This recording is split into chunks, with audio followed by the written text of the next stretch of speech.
ఓం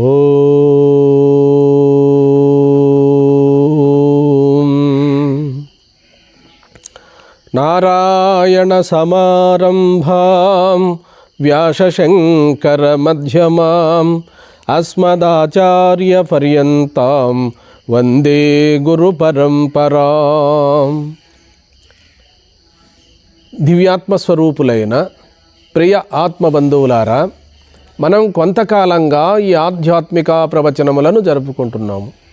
ముందు ప్రవచనములలో మనము యోగ సాధన ఎలా చేయాలి, యోగసిద్ధి ఎప్పుడు కలుగుతుంది అనేటువంటి అంశాలను మనం చెప్పుకున్నాము. ఏ ఆసనముల మీద కూర్చోవాలి అనేటువంటి అంశాలను కూడా చెప్పుకున్నాం. ఇప్పుడు ముందు ప్రవచనములో వదిలిపెట్టిన అంశాలనే ఈ రెండో భాగంలో కూడా మనం ఇంకా కూలంకషంగా తెలుసుకుందాం. యోగ సాధన అనేటువంటిది కొత్తగా వచ్చిన నవీన మార్గం కాదు. ఇది సనాతన కాలం నుండి మన భారతదేశంలో ఎందరో సిద్ధపురుషులు, యోగ పురుషులు, మునులు, మునీశ్వరులు ఆచరించినటువంటి ఒక అత్యంత ప్రామాణికమైనటువంటి సాంప్రదాయం. ఇది నాద సాంప్రదాయంలో గోరఖనాథు, మక్షేంద్రనాథు కూడా ఆచరించారు. అలాగే సనారి విశ్వేశ్వర స్వామి కూడా ఈ యోగా అభ్యాసాన్ని చేశారు. అలాగే గురుదేవులు వీరబ్రహ్మేంద్ర స్వాముల వారు కూడా షట్చక్ర నిరూపణ చేసి సిద్ధేశ్వాముల వారికి మరి ఈ షట్చక్రముల యొక్క ప్రబోధన కూడా బోధించి నిరాకార నిర్గుణ బ్రహ్మతత్వాన్ని కూడా బోధించారు.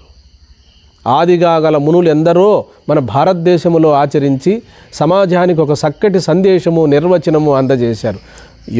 యోగ విద్యను బోధించారు, ధ్యానయోగాన్ని బోధించారు, జ్ఞానయోగాన్ని బోధించారు, మంత్రయోగాన్ని బోధించారు. అన్ని యోగములకు నిలయమై ఉన్నదే మన భారతావని. నాటి నుండి నేటి వరకు ఎందరో మహానుభావులు మనకు ఆచరించి సమాజానికి ఒక చక్కటి సందేశాన్ని ఇచ్చినటువంటి వారే మన ఋష్యాదులు. మంత్రద్రష్టలై, దార్శనికులై సమాజానికి అందజేశారు.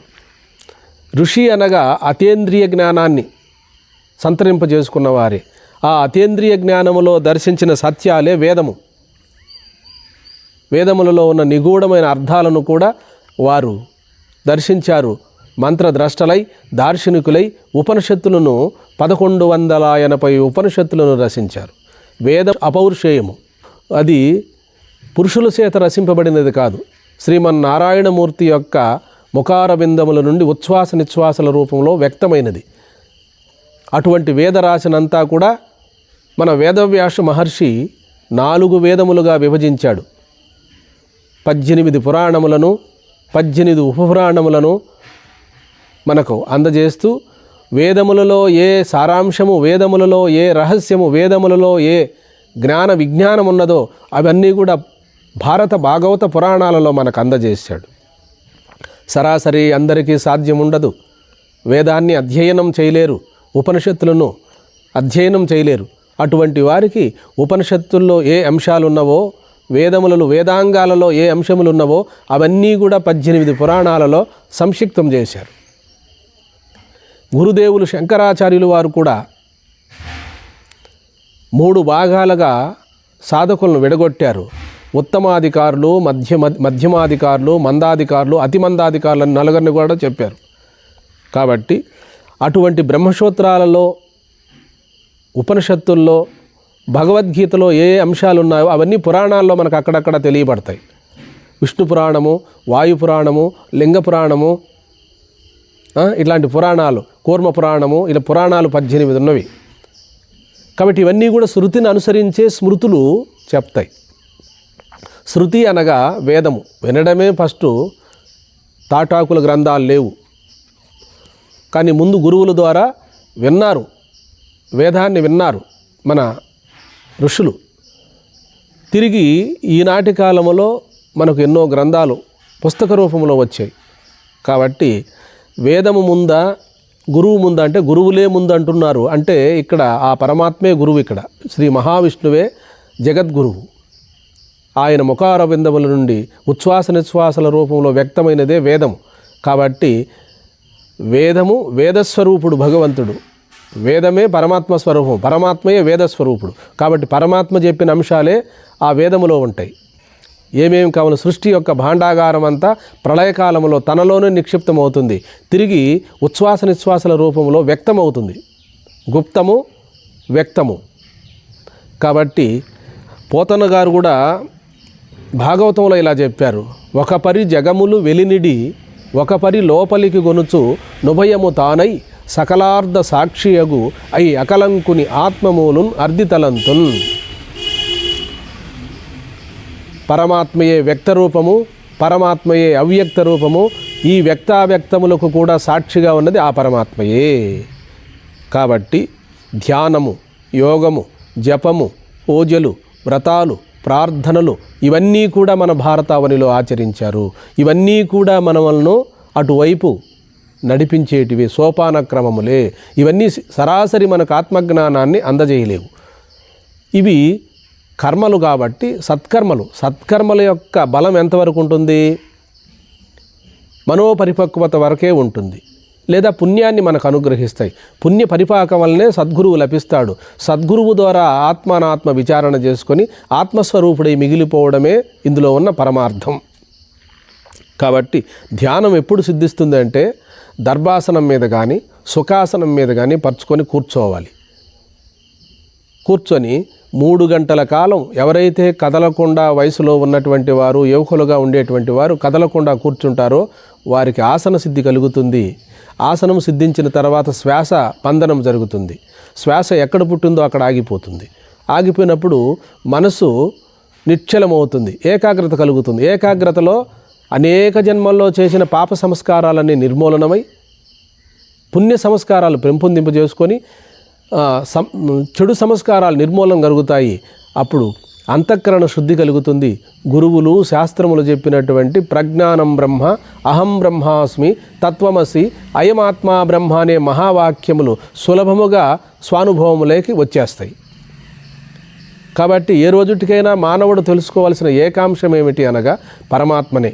నువ్వు ధ్యానమైనా చెయ్యి, యోగమైనా చెయ్యి, జపమైనా చెయ్యి, ప్రాణాయామమైనా చెయ్యి, వీటన్నిటి పర్యవసానము తాను పరమాత్మ స్వరూపుడన్న సత్యాన్ని, తాను పరిపూర్ణ పరబ్రహ్మమన్న సత్యాన్ని, చావు పుట్టుకులు లేనటువంటి పరమాత్మను నేనేననేటువంటి స్వానుభవమును గడించుటయే ఇందులో ఉన్న పరమార్థం. ఎవరు ఏమి చెప్పినప్పటికీ కూడా వీటన్నిటి పర్యవసానము మోక్షమే, జన్మరాహిత్యమే, కైవల్యమే, జీవ బ్రహ్మైక్య స్థితియే. యోగశాస్త్రాల ప్రకారం జీవ బ్రహ్మైక్య స్థితి. మరి ఉపనిషత్తుల ప్రకారము బ్రహ్మాత్మైక్యత్వ విజ్ఞానం అంటే బ్రహ్మము ఆత్మ ఒకటే, తాను దృక్కే గాని దృశ్యము కాదు, తాను ఆత్మయే కాని అనాత్మ కాదు, తాను చైతన్యమే గాని జడము కాదు. కాబట్టి సర్వము చైతన్య రూపముగా చూడడమే, దృక్కుగా ఉండడమే. దృశ్యము జడము, దృక్కు బ్రహ్మము అన్నారు. కాబట్టి ఈ అంశాలన్నీ కూడా యోగ సాధన ద్వారాను, మనము పరంపరంగా వచ్చిన సాధనల ద్వారా కూడా మనోపరిపక్వత ద్వారా ఆత్మతత్వాన్ని పొందడం. ఇవి సోపాన క్రమములు. ఒకే తడవ తాను బ్రహ్మమనే అనుభవం రాదుగా. 5వ తరగతి పిల్లలకు మరి డిగ్రీ కోర్సు చెప్పామనుకోండి, అర్థం కాదు. కాబట్టి యోగ సాధనలన్నీ కూడా ఆషామాషాగా కొత్తగా వచ్చినవి కావు. ఇవి మనసును నియంత్రించి, మనసులో ఉన్న కాలుష్యాన్ని, మనసులో ఉన్న మాలిన్యాన్ని తొలగింపజేసి, మనసును మేలిమి బంగారము చేసి, మనసును కూడా పరమాత్మమయముగా ఆ బ్రహ్మముతో ఏకమైపోతుంది. అదే బ్రహ్మాకార వృత్తి అంటారు. విషయాకారంగా ఉన్న మనసు బ్రహ్మాకారం చెందడం. కాబట్టి యోగ సాధనలు దేవాలయములో సాధన చేస్తే ఎక్కువ ఫలితం వస్తుంది. నేరేడు చెట్టు, బిలువ వృక్షములు, జమ్మి చెట్టు, అశ్వత్థ వృక్షము, నదీ తీరము, కొండ గుహలు, ఏకాంత ప్రదేశాల్లో అత్యంత తొందరగా యోగాభ్యాసం కానీ యోగశుద్ధి కానీ కలుగుతుంది. కాబట్టి తెల్లటి కంబళి మీద కూర్చొని ఉత్తరాభిముఖుడై కూర్చొని ధ్యానం చేస్తే తొందరగా ధ్యానం సిద్ధిస్తుంది అంటున్నారు. ధ్యానం సిద్ధించేదానికి మొట్టమొదట మనకు అవకాశం ఉన్నటువంటి వారికి పాలతో ఆహారం తీసుకోవాలి. ఒక అరటిపండు, తగినంత పాలు కొద్దిగా అన్నంలో కలుపుకొని కూరకు బదులు అరటిపండు తీసుకుంటే తొందరగా ఆసన సిద్ధి కలుగుతుంది. అది వయసులో ఉన్నటువంటి వాళ్ళు బ్రహ్మచారులు చేయాలి. మధ్యతరగతి వాళ్ళు 40 ఏళ్ళు 50 ఏళ్ళు ఉన్నటువంటి వాళ్ళకి ఆ ఆహారం సరిపోదు, శరీరం బలహీనత పడుతుంది. సమతుల్యమైన ఆహారం తీసుకోవాలి. సిరుధాన్యములు, ఆకుకూరలు, పప్పు దినుసులు ఇవి తీసుకోవాలి. కొబ్బరి, నెయ్యి ఇటువంటివి తీసుకొని ఓజస్సును అభివృద్ధి పరచుకోవాలి. కొంతమేరకు బ్రహ్మచర్యం కూడా ఉంటే మంచిది. గృహస్థులుగా ఉండేవారికి గృహస్థ బ్రహ్మచర్యం ఉంటే మంచిది, శాస్త్రములలో నియమింపబడినది. కాబట్టి ఇవన్నీ కూడా సాధనములు మాత్రమే, సాధ్య వస్తువు కాదు. కాబట్టి సాధ్య వస్తువు, సాధనము ఇవన్నీ కూడా పరోక్షమే, అపరోక్షము కాదు. సాధ్య వస్తువు కూడా కాదు తన స్వరూపం, తానెప్పుడూ ప్రకాశిస్తున్న స్వస్వరూప మాత్రుడే. కాబట్టి మనము యోగ సాధనలన్నీ కూడా దర్భాసనం మీద కానీ లేదా కృష్ణాజనం చనిపోయినటువంటి వాటి చర్మం మీద కూర్చోవడం వల్ల హింస మనకు రాదు. మరి ఎవరైనా హింస చేసి ఆ చర్మం మీద కూర్చున్నట్లయితే పాపం వస్తుంది. అందుకనే దర్భాసనం శ్రేష్టమైంది, దానికంటే కృష్ణాజనం శ్రేష్టమైంది, దానికంటే పులిచర్మం శ్రేష్టమైంది. ఈ 3 కంటే కూడా 4 కంటే కూడా తెల్లటి కమ్మళి శ్రేష్టమైంది. గొర్రెలు ఎంట్రుకలతో తయారు చేసిన కమ్మళి శ్రేష్టమైంది. కాబట్టి పవిత్రమైనటువంటి బుద్ధి కలిగిన వారికి, నిర్మలమైన మనసు కలిగిన వారికి ఏ ఆసనము అవసరం లేదు. ఒక తెల్లటి వస్త్రాన్ని పరుచుకొని కానీ తెల్ల వస్త్రం మీద కూర్చోకూడదు, దారిద్ర్యం వస్తుంది అంటున్నారు. ఏదైనా ఒక కింద ఒక పీట కానీ లేదా ఏదైనా ఒక దర్భ కానీ వేసుకొని దాని మీద తెల్లటి ధవళ వస్త్రం పరుచుకోవాలి. కొయ్యితో చేయబడినటువంటి ఉత్త పీట మీద కూర్చుంటే దారిద్ర్యం వస్తుంది అంటున్నారు జపం చేసేటప్పుడు. అందుకనే మన పూర్వీకులైన మహాత్ములు వీటన్నిటికీ కొన్ని నియమాలు ఏర్పాటు చేశారు. కాబట్టి మనము ఇవి సక్రమంగా ఆచరించాలి. ఇవన్నీ కూడా వేద ప్రమాణములే, తప్పు కాదు. మన ఋష్యాదులు ఏర్పాటు చేయబడినటువంటి నియమావళి. కాబట్టి అందరికీ జింక చర్మము దొరకదు, అందరికీ పులి చర్మము దొరకదు. అందరికీ అందుబాటులో ఉండేటువంటిది దర్భాసనం, కుశాసనం. కుశము అంటే దర్భం. తొందరగా జ్ఞానం కలుగుతుంది, తొందరగా యోగశుద్ధి కలుగుతుంది. దర్భ పవిత్రమైనది కనుక. అలాగే మరి కమ్మళి, తెల్లటి కమ్మళి ఇంకా శ్రేష్టమైంది. ఈ ఆసనములన్నిటికంటే కూడా శ్రేష్టమైంది.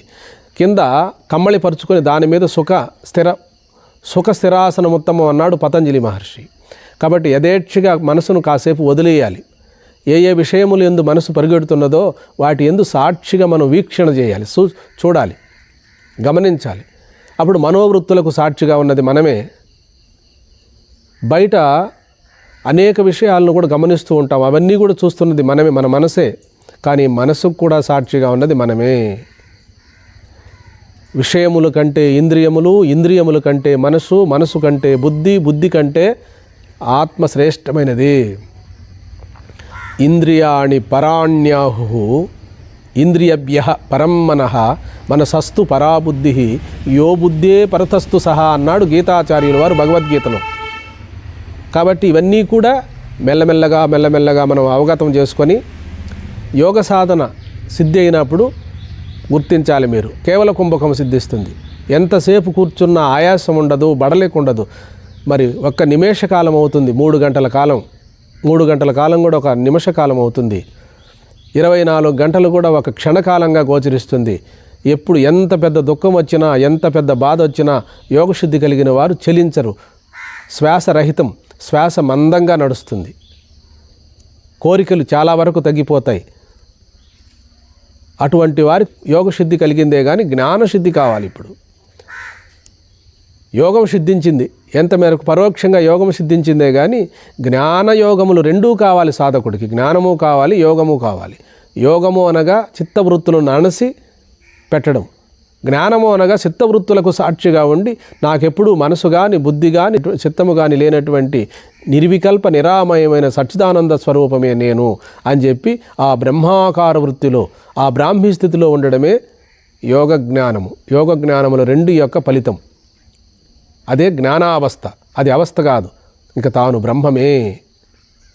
కాబట్టి మంత్రశుద్ధి కూడా ఎక్కువ జపం చేయాలి. కాబట్టి మంత్రం జపించిన, ప్రాణాయామం చేసిన, ధ్యానం చేసిన, శాంభవి ముద్ర చేసిన వీటన్నిటినీ కలుపుకొని ఫలితమేమి? మరి ఆత్మవిచారణ తెలియని వారికి ఫలితమేమి? నిర్వికల్ప సమాధి ద్వారా అణిమాది అష్టసిద్ధులు పొందడమే పరమావధి అనుకుంటారు పూర్వకాలం నుండి ఉన్న ఋషులు కూడా కొందరు. కానీ ఆత్మజ్ఞానం లేకుండా ఈ సిద్ధులు బంధహేతువులే కానీ ముక్తిహేతువులు కావు. కాబట్టి సిద్ధులు మహిమలు మనిషిని పతనం చేస్తాయి, అహంకారాన్ని పెంచుతాయి, పరమాత్మ నుండి జారిపోయేటట్టు చేస్తాయి. కానీ ఇక్కడ ఆత్మానాత్మ విచారణ చేసుకొని బ్రహ్మజ్ఞానం కలిగినప్పుడు తనంతట తానుగా సిద్ధులు వ్యక్తమవుతాయి. అగ్నికి ఉష్ణమెట్ల స్వభావమో, నీటికి శీతలమెట్ల స్వభావమో, జ్ఞానికి సిద్ధులు అప్రయత్నముగా తన స్వభావమే, స్వాభావికముగా సిద్ధులు తనంతట తాను వ్యక్తమవుతాయి. కానీ చాలామందికి సిద్ధులు కలుగుతాయి కానీ వాటిని ఎలా వ్యక్తం చేయాలో కూడా తెలియదు చాలామందికి. అందుకే పూర్వం అవధూతలు మునులు వాళ్ళు ఏమంటే అది జరిగిపోయేది. వాళ్ళు ఏ విధంగా ఆశీర్వాదం చేస్తే ఆ విధముగా మనకు ఫలితం సిద్ధించేది. వారు ఏ వాక్యం చెప్పినా కూడా సత్యంగా అది నెరవేరేది. కాబట్టి వాళ్ళు పనిగట్టుకొని వీటిని ప్రదర్శించరు. వారి దగ్గరికి వెళ్ళినప్పుడు మనము వారి పాదాలు ముట్టుకుని నమస్కారం చేసినప్పుడు, వాళ్ళు ఆశీర్వాదం చేసినప్పుడు మనకు అచిరకాలంలోనే ఫలితం వచ్చేది. మనం అలా బ్రతికారు మన పూర్వీకులైన మహాత్ములు. ఏ ఒక్క సాధన అసత్యం కాదు, ఇవన్నీ కూడా పరమాత్మ వైపు నడిపించేటివే. అందరూ ఫ్లైట్లో వెళ్ళలేరు, వాళ్ళు అనుకున్న చోటికి నడిచి వెళ్ళాలి. కొంతమంది స్థితి ఉన్నటువంటి వాళ్ళు కారులో వెళతారు, ఇంకొంతమంది మోటార్ బైకులో వెళతారు. సంపద బాగుండేటువంటి వారు ఫ్లైట్లో వెళతారు. విహంగ మార్గము, పిపీలక మార్గము. విహంగము అంటే పక్షి ఎంత వేగముగా వెళ్ళి పండును ఆరగిస్తుందో అలా 4 మహావాక్యాలను తెలుసుకొని మోక్ష ఫలాన్ని అనుభవానికి తెచ్చుకునేవారు జ్ఞానులు. పిపీలక మార్గములో మంత్రము, జపము, పూజలు, ప్రార్థనలు, తీర్థయాత్రలు, ప్రాణాయామము చేస్తూ ఒక చీమలాగా పిపీలకంలాగా పండు దగ్గరికి ప్రాక్కుంటూ ఎట్లయితే ఆ పండును ఆరగించిందో ఆ విధంగా పిపీలక మార్గంలో ముక్తి క్రమక్రమంగా సాధనల ద్వారా పరమాత్మతత్వాన్ని పొందడం. సరాసరి మహావాక్యముల ద్వారా విహంగ మార్గంలో మహావాక్యముల ద్వారా పరమాత్మతత్వాన్ని అనుభవానికి తెచ్చుకోవడం. 2 మార్గములు మన భారతదేశంలో సనాతన కాలం నుండి ఉన్నాయి. పిపీలక మార్గము, విహంగ మార్గము. విహంగ మార్గము సుఖమహర్షి మార్గం, పిపీలక మార్గము వామదేవ మహర్షి మార్గం. శ్రేయస్సు, ప్రేయస్సు. శ్రేయస్సు ముక్తిని కలిగిస్తుంది, ప్రేయస్సు బంధాన్ని కలిగిస్తుంది. ప్రవృత్తి, నివృత్తి. ప్రవృత్తి ప్రాపంచిక విషయములందు మనసు పరిగెడుతుంది, బంధాన్ని కలిగిస్తుంది. నివృత్తి అంతర్ముఖం అవుతుంది, పరమాత్మ తత్వాన్ని అనుభవానికి తెస్తుంది. కాబట్టి ఇవన్నీ కూడా యోగ సాధనలన్నీ కూడా చిత్తశుద్ధిని కలిగిస్తాయి. జీవిత పరమార్థం ఏమిటి? అపరోక్షానుభవాన్ని పొందడమే మన ధ్యేయం. అది ఆత్మానాత్మ విచారణ ద్వారా శ్రవణ మనన నిధిధ్యాసన సాక్షాత్కారములు కలుగుతాయి మనకు. ఇది నేరైన సాధన. కాబట్టి యోగ సాధనలు మనకు సిద్ధించాలి అంటే ఆహార నియమం ఉండాలి, సమయపాలన ఉండాలి, న్యాయార్జిత ఆహారం కావాలి, మితాహారం కావాలి, దైవార్పిత ఆహారం కావాలి, సమయానికి ధ్యానం చేయాలి. ఆ ధ్యానం చేసేటప్పుడు కూడా తొందరపాటుతో చేయకుండా ప్రశాంతముగా ఏకాంత గదిలో కూర్చొని దీపారాధన చేసి గురువునకును ఇష్టదైవమునకును ప్రార్థన చేసుకొని మెల్లమెల్లగా ఈరోజు 10 నిమిషాలు, రేపు 20 నిమిషాలు, తర్వాత 30 నిమిషాలు, అలా 3 గంటల కాలం, ఒక జాము కాలం ఎవరైతే ధ్యానాన్ని అభ్యాసం చేస్తారో వారికి పై చెప్పుకున్నటువంటి చిత్త వృత్తులన్నీ అణగిపోయి కుండలిని శక్తి జాగృతయి నిర్వికల్ప సమాధి కలిగే అవకాశం ఏర్పడుతుంది. యోగ మార్గంలో అయితే యోగ సాధన చేసేవారికి నిర్వికల్ప సమాధి ఎప్పుడైతే కలిగిందో యోగసిద్ధి కలిగింది. ఉచ్ఛ్వాస నిశ్వాసలు ఎప్పుడైతే రహితమై కేవల కుంభకం కలిగిందో, రేచక పూరికాలు లేని కేవల కుంభకం ఎప్పుడైతే కలిగిందో వారికి యోగసిద్ధి కలిగింది. జ్ఞానసిద్ధి కాదు, యోగసిద్ధి ధ్యానసిద్ధి కలుగుతుంది. సర్వం కలివిదం బ్రహ్మ నేహ నానాస్తి కించనః. ఉన్నది బ్రహ్మమే, ఆ బ్రహ్మం అహమస్మి, ప్రజ్ఞానం బ్రహ్మ, అహం బ్రహ్మాస్మి, తత్వమసి, అయమాత్మా బ్రహ్మ అని స్వానుభవాన్ని ఎవరైతే గడిస్తారో వారికి జ్ఞానసిద్ధి కలిగినట్టే. జ్ఞానాన్ని తెలుసుకోవడమే సిద్ధి తనంతట తానుగా ఉంటుంది. యోగ సాధనల్లో సిద్ధి వేరు, జ్ఞానములో సిద్ధి వేరు. జ్ఞానమునకు సిద్ధికి వేరు కాదు. సిద్ధాంతాన్ని తెలుసుకోవడమే జ్ఞానము సిద్ధిస్తుంది. కాబట్టి యోగ సాధనలన్నీ కూడా పరిమిత సాధనలే. ఆత్మానాత్మ విచారణ చేసుకొని జ్ఞానస్వరూపుడై మిగిలిపోవడమే. ధ్యానము చేస్తారు, జ్ఞానముతో చూస్తారు. కాబట్టి మంత్రశుద్ధి ఎప్పుడు కలుగుతుంది అంటే ఆ గురువులు చెప్పిన ప్రకారం మంత్రాన్ని అక్షరలక్షలుగా జపించినప్పుడు ఏకాగ్రత కలుగుతుంది. ఏకాగ్రత ఎప్పుడైతే చేతిలోని జపమాల జారి కింద పడిపోయి తాను ఏకాగ్రతలో మునిగిపోతాడో జపం సిద్ధించినట్టే. జపం ఎప్పుడైతే సిద్ధించిందో వాగ్దాటి కలుగుతుంది, తాను ఏది చెప్తే అది జరుగుతుంది. చిత్తశుద్ధి కలుగుతుంది, సత్వగుణం అభివృద్ధి కలుగుతుంది. సత్వగుణం అభివృద్ధి కలిగినటువంటి వారికి దేవతాంశం కలుగుతుంది. వారికి బ్రహ్మ విష్ణు మహేశ్వరులు స్వప్న రూపంలో దర్శనం కలుగుతుంది. ఇష్టదేవతా సాక్షాత్కారం కలుగుతుంది. ధ్యానం సిద్ధించినటువంటి వారికి శరీరం తేలికైపోతుంది, కంఠస్వరం మారుతుంది, ముఖ వర్చస్సు మారుతుంది, శరీర దారుఢ్యం పెరుగుతుంది, చెమట సువాసన కలుగుతుంది, మూత్రపురీషణాలు తగ్గిపోతాయి. వాయువేగ మనోవేగములతో నడిచిపోయే అవకాశం ఏర్పడుతుంది సాధకులకు. యోగాభ్యాసం చేసే ప్రాణాయామం చేసేటువంటి వారికి వారి వెనక ఎవరు నడవలేరు. శరీరం తేలికవుతుంది, చాలా హుషారుగా ఉంటారు. నిద్ర కూడా తగుమాత్రం పడుతుంది, ఎక్కువ నిద్రలేకి వెళ్ళరు, ఎప్పుడూ మెలకువలోనే ఉంటారు. శరీరం అంతా యోగమయమై ధాతువులన్నీ శుభ్రం పడతాయి. సప్తధాతువులతో తయారైనది ఈ శరీరము. సప్తధాతువుల యొక్క స్థితి మన శరీరంలో మనకు కనపడుతుంది, ధాతుశుద్ధి కలుగుతుంది. కాబట్టి ప్రాణాయామం చేసేవారికి ఆహార నియమం ఉండాలి, బ్రహ్మచర్యం ఉండాలి తగుమాత్రం. గృహస్థులైతే గృహస్థ బ్రహ్మచర్యం ఉండాలి. సన్యాసులైతే ఆజన్మాంతరము ఇంకా వారికి చెప్పనక్కర్లేదు. బ్రహ్మచారులకు కూడా ఆజన్మాంతరము బ్రహ్మచర్యం ఉండాలి. బ్రహ్మచర్యం రెండు విధములు. శారీరక పరంగా బ్రహ్మచర్యము ఒకటి, నిరంతరము బ్రహ్మమునందు చరించుటే బ్రహ్మచర్యము. కాబట్టి శారీరక బ్రహ్మచర్యం గొప్పేం కాదు, నిరంతరము బ్రహ్మమునందు చరించుటే బ్రహ్మచర్యం, బ్రహ్మము తానుగా మిగిలిపోవడం. కాబట్టి ఇవన్నీ కూడా గురువుల ద్వారా తెలుసుకొని ఆసనము ద్వారా, ఆహార నియమము ద్వారా, సమయపాలన ద్వారా, క్రమశిక్షణ ద్వారా ఇక్కడే ఇవన్నీ కూడా చేసుకొని ఏకాగ్రతను పొంది, ఏకాగ్రతలో సమాధి స్థితిని పొంది, సమాధిలో సకల సంకల్ప వికల్పాలు దహింపబడగా తాను పరిపూర్ణ పరబ్రహ్మస్వరూపుడైన స్వానుభవాన్ని పూర్వ ఋషులు సంపాదించారు. ఇవన్నీ క్రమంగా పొందే విధానాలు. ఇక ఉత్తమాధికారులైతే ప్రాణాయామం లేదు, ధ్యానము లేదు, యోగము లేదు, జపము లేదు, పూజలు లేవు, వ్రతాలు లేవు. ఇవన్నీ చేసినా కూడా చేయకూడదని కాదు, ఇవన్నీ చేసిన ఆదర్శం కొరకు చేస్తారు, ఇవన్నీ చేసిన సమాజం కొరకు చేస్తారు. ఇవన్నీ చేయకపోయినా గత జన్మలో చేశాడుగా, ఇవన్నీ చేశాడు కాబట్టి ఈ జన్మలో అతను ఆత్మానాత్మ విచారణకు వచ్చాడు. ఆ విచారణలో సులభముగా స్వస్వరూప అనుభవం కలుగుతుంది. వారు ఇంకేమీ చేయనక్కర్లేదు. అందుకోసమే పరబ్రహ్మ సాక్షాత్కారం కొరకే ప్రాణాయామం చేస్తున్నాము, ధ్యానం చేస్తున్నాము, యోగం చేస్తున్నాము, జపం చేస్తున్నాము, ఉపవాసాలు ఉంటున్నాము. ఇవన్నీ కూడా దాని కొరకే. సాధింపదగినది, మదిని పోనదగినది ఏనాటికైనా ఆధ్యాంతిక దుఃఖ నివృత్తి, పరమానంద ప్రాప్తి. ఆధ్యాంతిక దుఃఖ నివృత్తి, పరమానంద ప్రాప్తి. ఏ దుఃఖములు లేని స్థితి, తాను బ్రహ్మముగా మిగిలిపోవడమే. శరీరము జనన మరణములకు సంబంధించినదే కానీ నాయందు జననము కానీ మరణము కానీ లేదు. నేను పరిపూర్ణ పరబ్రహ్మమాత్రుడై ఉన్నాను అని గురువుల ద్వారా పరోక్షంగా శ్రవణం చేసి అపరోక్షానుభూతి పొందడమే. జనన మరణములు దేహమునకే కానీ ఆత్మకు లేవని తెలుసుకొని తాను పరిపూర్ణ పరబ్రహ్మమాత్రుడై తాను పుట్టినందుకు తన దేశము, తన కులము ఉద్ధరింపబడడం. భగవాన్ రమణ మహర్షి లాంటి వాళ్ళు అలాంటి పుణ్యపురుషులు, యోగ పురుషులు, సిద్ధ పురుషులు, జ్ఞానులు, మహర్షులు. వారు కలియుగంలో మహర్షి ఎవరు అంటే భగవాన్ రమణ మహర్షియే. వ్యాసాశ్రమ వ్యవస్థాపకులు మహర్షి మలయాళ స్వాములు వారు కూడా మహర్షియే. స్వామి వివేకానంద కూడా మహర్షియే. రామకృష్ణ పరమహంస కూడా మహర్షియే.